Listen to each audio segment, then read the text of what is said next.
was checking vitals on my patients when a little girl grabbed my sleeve and whispered, "Please don't leave me alone with the doctor."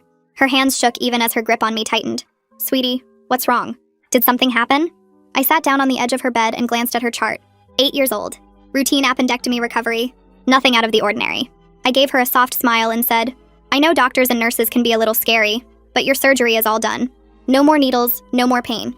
Dr. Keenan only wants you to get better." She shook her head furiously in disagreement. "He scares me," she finally said. "I don't want him to come in here. Please." Before I could ask what she meant, the door swung open and Dr. Keenan walked in with his tablet. He smiled at the girl who trembled and stared at me with pleading eyes. "Hello, I'll take it from here. You can go," he told me. I couldn't refuse, but the moment I stood up and saw the smile on his face, I knew something was wrong. And I needed to get to the bottom of things. I went straight to the nurse's station and pulled aside Carla, who'd been working this floor for 15 years. "Have you noticed anything weird about Dr. Keenan? Any complaints from patients?" She shrugged. "Keenan? No, he's one of the good ones. In fact, he was the only one who gave all the nurses gifts last Christmas." "Why?" I frowned, feeling even more lost. "Well, one of the little girls on this floor is completely terrified of him." Carla tilted her head in confusion. "That's strange. I've never heard anything like that about him. Maybe she's anxious?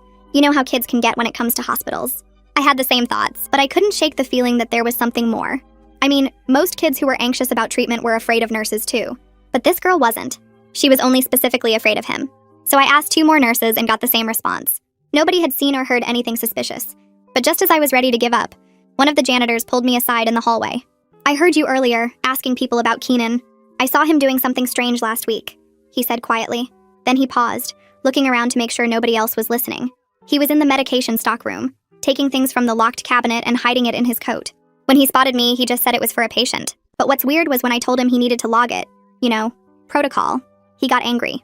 Told me to mind my own business and stay out of his way. He'd been watching me ever since. I watched the janitor shift around nervously. "Do you remember what he took?" He nodded slowly. "Red vial from the top right shelf. Blue and yellow bottles from the middle shelf in the back." I felt my entire tremble, realizing exactly what those were. Anesthetics, sedatives, medications that could knock someone out or worse if used wrong. "Why didn't you report this?" His face wrinkled up as he said exasperatingly, "I'm a janitor. He's a handsome doctor. Who are people gonna believe?"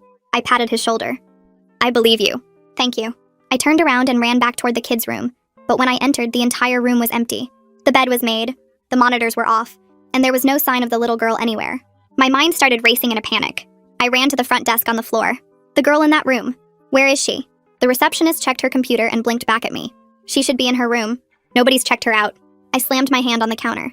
"She's not there. What about Dr. Keenan?" He clocked out 20 minutes ago," she stammered. I called security immediately.